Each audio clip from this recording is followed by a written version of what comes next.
ਸਾਹਿਬ ਕਮਾਲ ਬਾਣੀ ਕੀ ਮੋਹਤ ਨਾਮ ਕੀ ਰਸੀਏ।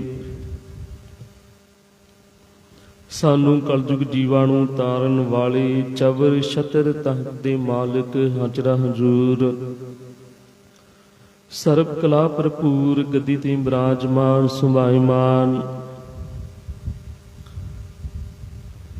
ਚਵਰ ਛਤਰ ਤਖਤ ਦੇ ਮਾਲਕ ਹਾਜ਼ਰਾ ਹਜ਼ੂਰ ਸਰਬ ਕਲਾ ਭਰਪੂਰ। ਧੰਨ ਧੰਨ ਸਾਹਿਬ ਸ੍ਰੀ ਗੁਰੂ ਗ੍ਰੰਥ ਸਾਹਿਬ ਮਹਾਰਾਜ ਜੀ। ਸਤਿਗੁਰਾਂ ਦੀ ਅਪਾਰ ਕਿਰਪਾ ਰਹਿਮਤ ਬਖਸ਼ਿਸ਼ ਦੇ ਨਾਲ ਅੰਮ੍ਰਿਤ ਵੇਲੇ ਤੋਂ ਸਤਿਗੁਰਾਂ ਦੀ ਪਾਵਨ ਅਤੇ ਪਵਿੱਤਰ ਬਾਣੀ ਦੇ ਜਾਪ ਹੋਏ। ਅੰਮ੍ਰਿਤ ਵੇਲੇ ਦੇ ਦੀਵਾਨਾਂ ਦੇ ਵਿੱਚ ਆਸਾ ਜੀ ਦੀ ਵਾਰ ਦੇ ਕੀਰਤਨ ਹੋਏ ਤੇ ਸਤਿਗੁਰ ਜੀ ਸਾਨੂੰ ਅੱਜ ਦੇ ਪਾਵਨ ਅਤੇ ਪਵਿੱਤਰ ਹੁਕਮਨਾਮਿਆਂ ਦੇ ਵਿੱਚ ਸਾਨੂੰ ਕੀ ਬਖਸ਼ਿਸ਼ ਕਰਦੇ ਹਨ, ਆਓ ਸਰਵਣ ਕਰੀਏ ਜੀ। ਅੰਮ੍ਰਿਤ ਨਾਮ ਨਿਰਮੂਲਕ ਹਰ ਜਸ ਤਿਨ ਪਾਇਓ, ਜਿਸ ਕਰ ਪੈਣ ਸਾਧ ਸੰਗ ਰੰਗ ਪ੍ਰਭ ਭੇਟੇ, ਨਾਨਕ ਸੁਖ ਜਨ ਰੈਣ। ਕਿ ਜਿਹੜਾ ਅੰਮ੍ਰਿਤ ਵੇਲਾ ਹੈ ਗੁਰੂ ਪਿਆਰਿਓ, ਇਹ ਬੜਾ ਹੀ ਸੁਹਾਵਣਾ ਅਤੇ ਪਵਿੱਤਰ ਇਹ ਸਮਾਂ ਹੈ। ਇਸ ਟਾਈਮ ਦੇ ਵਿੱਚ ਇਨਸਾਨ ਦਾ ਜਿਹੜਾ ਮਨ ਹੁੰਦਾ ਹੈ ਉਹ ਬੜਾ ਹੀ ਸ਼ਾਂਤ ਹੁੰਦਾ ਹੈ ਤੇ ਜਿੰਨੀ ਵੀ ਇਹ ਸ੍ਰਿਸ਼ਟੀ, ਜਿੰਨੀ ਵੀ ਇਹ ਕਾਇਨਾਤ ਹੁੰਦੀ ਹੈ,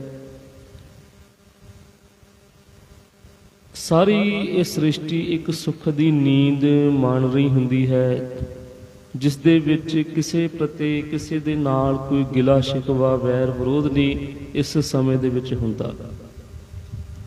ਤੇ ਸਤਿਗੁਰ ਜੀ ਪਾਵਨ ਪਵਿੱਤਰ ਹੁਕਮਨਾਮਿਆਂ ਦੇ ਵਿੱਚ ਸਾਨੂੰ ਬਖਸ਼ਿਸ਼ ਕਰਦੇ ਹਨ। ਧਨਾਸਰੀ ਮਹੱਲਾ ਪੰਜਵਾਂ। ਤੁਮ ਦਾਤੇ ਠਾਕੁਰ ਪ੍ਰਤਿਪਾਲਕ, ਨਾਇਕ ਖਸਮ ਹਮਾਰੇ, ਨਿਮਖ ਨਿਮਖ ਤੁਮ ਹੀ ਪ੍ਰਤਪਾਲੋ, ਹਮ ਬਾਰਿਕ ਤੁਮਰੇ ਤਾਰੇ। ਕਿ ਹੇ ਪ੍ਰਭੂ, ਹੇ ਸਤਿਗੁਰ ਅਕਾਲ ਪੁਰਖ ਵਾਹਿਗੁਰੂ ਜੀਓ,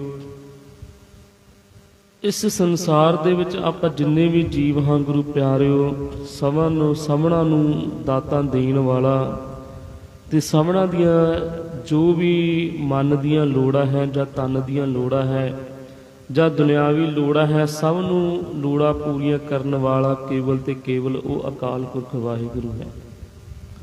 ਤੁਮ ਦਾਤੇ ਠਾਕੁਰ ਪ੍ਰਤਿਪਾਲਕ, ਨਾਇਕ ਖਸਮ ਹਮਾਰੇ। ਕਿ ਇਸ ਸੰਸਾਰ ਦੇ ਵਿੱਚ ਜਿੰਨੇ ਵੀ ਅਸਾਂ ਜੀਵ ਰਹਿ ਰਹੇ ਹਾਂ, ਸਾਰਿਆਂ ਦੀ ਜਿਹੜੀ ਪਾਲਣ ਪੋਸ਼ਣ ਹੈ ਉਹ ਸਤਿਗੁਰ ਸੱਚੇ ਪਾਤਸ਼ਾਹ ਕਰਦੇ ਹਨ। ਨਾਇਕ ਖਸਮ ਹਮਾਰੇ, ਕਿ ਉਹੀ ਇਸ ਸ੍ਰਿਸ਼ਟੀ ਦੇ ਖਸਮ ਹਨ, ਉਹੀ ਇਸ ਸ੍ਰਿਸ਼ਟੀ ਦੇ ਮਾਲਕ ਹਨ, ਜਿਨ੍ਹਾਂ ਦੀ ਅਗਵਾਈ ਦੇ ਵਿੱਚ ਇਹ ਪੂਰਾ ਸੰਸਾਰ, ਇਹ ਸ੍ਰਿਸ਼ਟੀ, ਇਹ ਬ੍ਰਹਿਮੰਡ ਚੱਲਦਾ ਹੈ। ਨਿਮਖ ਨਿਮਖ ਤੁਮ ਹੀ ਪ੍ਰਤਿਪਾਲੋ, ਹਮ ਬਾਰਿਕ ਤੁਮਰੇ ਤਾਰੇ। ਕਿ ਜਿਹੜੇ ਇੱਕ ਛਿਨ ਮਾਤਰ ਵੀ ਉਸ ਸਤਿਗੁਰ ਨੂੰ ਆਪਣੇ ਹਿਰਦੇ ਦੇ ਵਿੱਚ ਵਸਾ ਕੇ ਰੱਖਦੇ ਹਨ, ਨਿਮਖ ਨਿਮਖ ਤੁਮ ਹੀ ਪ੍ਰਤਿਪਾਲੋ, ਹਮ ਬਾਰਿਕ ਤੁਮਰੇ ਤਾਰੇ। ਕਿ ਉਸ ਪਰਮਾਤਮਾ ਦੇ ਆਸਰੇ ਤੋਂ ਬਗੈਰ ਇਸ ਸੰਸਾਰ ਦੇ ਵਿੱਚ ਕਿਸੇ ਦਾ ਜੀਵਨ ਸਥਿਰ ਨਹੀਂ ਹੈਗਾ। ਉਸ ਪਰਮਾਤਮਾ ਦੇ ਨਾਲ ਹੀ ਉਸ ਦੀ ਰਜ਼ਾ ਦੇ ਵਿੱਚ ਅਗਨ ਉਸ ਦੀ ਰਜ਼ਾ ਦੇ ਵਿੱਚ ਰਹਿੰਦੀ ਹੈ, ਹਵਾ ਉਸ ਦੀ ਰਜ਼ਾ ਦੇ ਵਿੱਚ ਚੱਲਦੀ ਹੈ, ਪਾਣੀ ਦਾ ਜਿਹੜਾ ਵੇਗ ਹੈ, ਵਹਾਅ ਹੈ, ਉਹ ਵੀ ਉਸ ਦੀ ਰਜ਼ਾ ਦੇ ਵਿੱਚ ਰਹਿੰਦਾ ਹੈ। ਜੇਕਰ ਅਗਨ ਉਸ ਦੇ ਵਸ ਤੋਂ ਬਾਹਰ ਹੋ ਜਾਵੇ ਤੇ ਅਗਨ ਵੀ ਆਪਣਾ ਇਹੋ ਜਿਹਾ ਤਾਂਡਵ ਕਰ ਸਕਦੀ ਹੈ ਜਿਸ ਦੇ ਨਾਲ ਬਹੁਤ ਹੀ ਨੁਕਸਾਨ ਹੋ ਜਾਂਦੇ ਹਨ।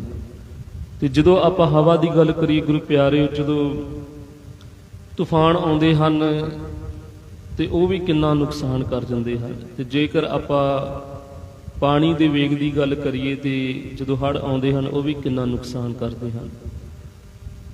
ਪਰ ਇਹ ਜਿੰਨੇ ਵੀ ਇਹ ਤੱਤ ਹਨ ਉਹ ਉਸ ਪਰਮਾਤਮਾ ਦੀ ਰਜ਼ਾ ਦੇ ਵਿੱਚ ਰਹਿ ਕੇ ਹੀ ਚੱਲਦੇ ਹਨ। ਜੇਕਰ ਉਸ ਦੀ ਰਜ਼ਾ ਦੇ ਵਿੱਚ ਨਾ ਰਹਿਣ, ਆਪਣੀ ਮਨਮਰਜ਼ੀ ਕਰਨ, ਤੇ ਇਸ ਸੰਸਾਰ ਦੇ ਵਿੱਚ ਪਰਲੋ ਆ ਸਕਦੀ ਹੈ। ਆਖੋ ਸਤਨਾਮ ਸ਼੍ਰੀ ਵਾਹਿਗੁਰੂ। ਨਿਮਖ ਨਿਮਖ ਤੁਮ ਹੀ ਪ੍ਰਤਪਾਲੋ, ਹਮ ਬਾਰਿਕ ਤੁਮਰੇ ਧਾਰੇ। ਜਿਹਵਾ ਏਕ ਕਵਣ ਗੁਣ ਕਹੀਏ, ਬੇਸੁਮਾਰ ਬੇਅੰਤ ਸੁਆਮੀ। ਤੇਰੋ ਅੰਤ ਨਾ ਕਿਨਹੀ ਲਹੀਏ। ਕਿ ਸਤਿਗੁਰ ਜੀ ਨੇ ਹੁਣ ਇੱਥੇ ਜਿਹਵਾ ਦੀ ਗੱਲ ਕੀਤੀ ਹੈ, ਰਸਨਾ ਦੀ ਗੱਲ ਕੀਤੀ ਹੈ। ਜਿਹਵਾ ਏਕ, ਕਿ ਇਸ ਇੱਕੋ ਹੀ ਜਿਹਵਾ ਦੇ ਨਾਲ, ਇੱਕੋ ਹੀ ਰਸਨਾ ਦੇ ਨਾਲ, ਇੱਕੋ ਹੀ ਜੀਵ ਦੇ ਨਾਲ ਆਪਾਂ ਹਰ ਰੋਜ਼ ਪਤਾ ਨਹੀਂ ਕਿੰਨੇ ਕੁ ਗੁਰੂ ਪਿਆਰਿਓ ਆਪਾਂ ਇਸ ਰਸਨਾ ਦੇ ਨਾਲ, ਇਸ ਜੀਵਾ ਦੇ ਨਾਲ ਸ਼ਬਦ ਉਚਾਰਨ ਕਰਦੇ ਹਾਂ। ਜਿਨ੍ਹਾਂ ਸ਼ਬਦਾਂ ਦੇ ਨਾਲ ਆਪਾਂ ਆਪਣੀ ਕਿਸੇ ਨੂੰ ਗੱਲ ਸਮਝਾਉਂਦੇ ਹਾਂ, ਤੇ ਸਤਿਗੁਰ ਜੀ ਫਿਰ ਦੂਸਰੇ ਪਾਸੇ ਸਾਨੂੰ ਸਮਝਾਉਣਾ ਕਰਨ ਕਿ ਜਿਹਵਾ ਏਕ, ਕਿ ਭਾਈ ਇਸ ਇੱਕੋ ਹੀ ਜਿਹਵਾ ਦੇ ਨਾਲ ਕਵਨ ਗੁਣ ਕਹੀਏ ਕਿ ਤੂੰ ਉਸ ਪਰਮਾਤਮਾ ਦੇ ਇੰਨੇ ਕੋ ਗੁਣ ਗਾਇਨ ਕਰ ਸਕਦਾ ਹੈ, ਇੰਨਾ ਕੋ ਉਸ ਦਾ ਨਾਮ ਜਪ ਸਕਦਾ ਹੈ। ਇੱਕੋ ਹੀ ਜਿਹਵਾ ਦੇ ਨਾਲ ਜਿਹਦੇ ਕੋਲ ਏਡੀ ਤਾਕਤ ਹੈ, ਏਡੀ ਪਾਵਰ ਹੈ, ਕਿ ਇੱਕੋ ਹੀ ਜਿਹਵਾ ਦੇ ਨਾਲ ਉਸ ਪਰਮਾਤਮਾ ਦੇ ਆਪਾਂ ਹਜ਼ਾਰਾਂ ਲੱਖਾਂ ਕਰੋੜਾਂ ਦੇ ਹਿਸਾਬ ਦੇ ਵਿੱਚ ਉਸ ਸਤਿਗੁਰ ਦਾ ਨਾਮ ਜਪ ਸਕਦੇ ਹਾਂ। ਬੇਸੁਮਾਰ ਬੇਅੰਤ ਸੁਆਮੀ ਤੇਰੂ ਅੰਤ ਨਾ ਕਿਨਹੀ ਲਹੀਏ। ਉਹ ਪਰਮਾਤਮਾ ਬੜਾ ਹੀ ਬੇਅੰਤ ਹੈ, ਬੇਸੁਮਾਰ ਬੇਅੰਤ ਸੁਆਮੀ ਤੇਰੋ ਅੰਤ ਨਾ ਕਿਨਹੀ ਲਹੀਏ, ਕਿ ਉਸ ਪਰਮਾਤਮਾ ਦਾ ਜਿਹੜਾ ਅੰਤ ਹੈ ਉਹ ਕੋਈ ਵੀ ਅੱਜ ਤੱਕ ਨਹੀਂ ਪਾ ਸਕਿਆ। ਜੇਕਰ ਆਪਾਂ ਸਾਇੰਸ ਦੀ ਵੀ ਗੱਲ ਕਰਦੇ ਹਾਂ, ਉਸ ਨੂੰ ਵੀ ਹੁਣ ਪਤਾ ਲੱਗ ਰਿਹਾ ਕਿ ਅਨੇਕਾਂ ਹੀ ਬ੍ਰਹਿਮੰਡ ਹਨ, ਅਨੇਕਾਂ ਹੀ ਗਲੈਕਸੀਆਂ ਹਨ। ਜਿਸ ਤਰ੍ਹਾਂ ਆਪਣੇ ਬ੍ਰਹਿਮੰਡ ਦੇ ਵਿੱਚ ਇਹ 9 ਗ੍ਰਹਿ ਹਨ, ਜਿਵੇਂ ਸੂਰਜ, ਚੰਦ, ਹੋਰ ਜਿਹੜੇ ਬਾਕੀ ਦੇ ਗ੍ਰਹਿ ਹਨ, ਵਿੱਚ ਆਪਣੀ ਧਰਤੀ ਵੀ ਆ ਜਾਂਦੀ ਹੈ। ਇਸੇ ਤਰ੍ਹਾਂ ਹੋਰ ਵੀ ਇਸ ਜਿਵੇਂ ਆਪਣੇ ਬ੍ਰਹਿਮੰਡ ਦੇ ਵਿੱਚ ਇਹ ਗ੍ਰਹਿ ਹਨ ਗੁਰੂ ਪਿਆਰੇ, ਉਸੇ ਤਰ੍ਹਾਂ ਹੋਰ ਵੀ ਪਤਾ ਨਹੀਂ ਕਿਤੇ ਕੋਈ ਬ੍ਰਹਿਮੰਡ ਹੋਣਗੇ ਜਿੱਥੇ ਉੱਥੇ ਵੀ ਸੂਰਜ ਹੋਵੇਗਾ, ਚੰਦ ਹੋਵੇਗਾ, ਧਰਤੀ ਹੋਵੇਗੀ, ਤੇ ਅਨੇਕਾਂ ਹੀ ਬਲੈਕ ਹੋਲ ਹੋਣਗੇ। ਬੇਸੁਮਾਰ ਬੇਅੰਤ ਸੁਆਮੀ ਤੇਰੋ ਅੰਤ ਨਾ ਕਿਨਹੀ ਲਹੀਏ, ਕਿ ਉਸ ਪਰਮਾਤਮਾ ਦਾ ਜਿਹੜਾ ਭੇਦ ਹੈ ਉਹ ਬੜਾ ਹੀ ਬੇਅੰਤ ਹੈ। ਉਸ ਦਾ ਜਿਹੜਾ ਅੰਤ ਹੈ ਉਹ ਕੋਈ ਵੀ ਉਸ ਪਰਮਾਤਮਾ ਦਾ ਅੱਜ ਤੱਕ ਅੰਤ ਨਹੀਂ ਜਾਣ ਸਕਿਆ। ਆਖੋ ਸਤਨਾਮ ਸ੍ਰੀ ਵਾਹਿਗੁਰੂ। ਕੋਟ ਪਰਾਧ ਹਮਾਰੇ ਖੰਡੋ ਅਣਕ ਵਿਦੇ ਸਮਝਾਓ। ਕਿ ਹੁਣ ਆਪਾਂ ਸਤਿਗੁਰ ਦੀ ਜਦੋਂ ਹਜ਼ੂਰੀ ਵਿੱਚ ਗੁਰੂ ਪਿਆਰੇ ਆਉਂਦੇ ਹਾਂ, ਸਤਿਗੁਰਾਂ ਦੇ ਚਰਨਾਂ ਦੇ ਵਿੱਚ ਅਰਦਾਸ ਬੇਨਤੀ ਕਿਹੋ ਜਿਹੀ ਕਰਨੀ ਹੈ ਕਿ ਸਤਿਗੁਰ ਸੱਚੇ ਪਾਤਸ਼ਾਹ ਕੋਟ ਪਰਾਧ ਹਮਾਰੇ ਖੰਡੋ, ਕਿ ਸਾਡੇ ਕੀਤੇ ਹੋਏ ਜਿਹੜੇ ਕਰੋੜਾਂ ਜਨਮਾਂ ਦੇ ਜਿਹੜੇ ਪਾਪ ਹਨ ਉਹ ਸਾਡੇ ਮਾਫ ਕਰ ਦਿਓ। ਅਨਕ ਵਿਧੀ ਸਮਝਾਓ ਕਿ ਸਾਨੂੰ ਐਸੀ ਮਤ ਬਖਸ਼ਿਸ਼ ਕਰੋ, ਐਸੀ ਸਾਨੂੰ ਬੁੱਧੀ ਬਖਸ਼ਿਸ਼ ਕਰੋ ਕਿ ਅਸੀਂ ਆਪਣੇ ਜੀਵਨ ਨੂੰ ਵਧੀਆ ਤਰੀਕੇ ਦੇ ਨਾਲ ਆਪਣੇ ਜੀਵਨ ਨੂੰ ਜਿਉ ਸਕੀਏ। ਤੁਹਾਡੀ ਸ਼ਰਨ ਵਿੱਚ ਰਹਿ ਕਰਕੇ, ਤੁਹਾਡੀ ਰਜ਼ਾ ਦੇ ਵਿੱਚ ਰਹਿ ਕਰਕੇ, ਬਾਣੀ ਦਾ ਲੜ ਫੜ ਕੇ, ਨਾਮ ਸਿਮਰਨ ਦੀ ਕਮਾਈ ਕਰਕੇ ਸਾਨੂੰ ਐਸੀ ਮਤ ਬਖਸ਼ਿਸ਼ ਕਰੋ ਜਿਸ ਦੇ ਨਾਲ ਅਸੀਂ ਆਪਣੇ ਇਸ ਜੀਵਨ ਨੂੰ ਹੋਰ ਵੀ ਉੱਚਾ ਅਤੇ ਸੁੱਚਾ ਬਣਾ ਸਕੀਏ। ਅਣਕ ਵਿਧੀ ਸਮਝਾਓ। ਤੇ ਇਹ ਜਿਹੜੀ ਮਤ ਹੈ ਗੁਰੂ ਦੀ ਕਿਰਪਾ ਤੋਂ ਬਗੈਰ ਨਹੀਂ ਮਿਲਦੀ। ਕੋਟ ਪਰਾਧ ਹਮਾਰੇ ਖੰਡੋ ਅਣਕ ਵਿਧੀ ਸਮਝਾਓ, ਹਮ ਅਗਿਆਨ ਅਲਪ ਮਤ ਥੋਰੀ ਤੁਮ ਆਪਨ ਬਿਰਦ ਰਖਾਓ। ਤੇ ਨਾਲ ਹੀ ਇਹ ਵੀ ਅਰਦਾਸ ਬੇਨਤੀ ਕਰੀ ਕਿ ਸਤਿਗੁਰ ਸੱਚੇ ਪਾਤਸ਼ਾਹ ਅਸੀਂ ਬੜੇ ਹੀ ਗਿਆਨਹੀਨ ਹਾਂ, ਅਗਿਆਨ ਹਾਂ, ਸਾਨੂੰ ਇਸ ਜੀਵਨ ਨੂੰ ਜਿਉਣ ਦੀ ਜਾਂਚ ਨਹੀਂ ਹੈਗੀ।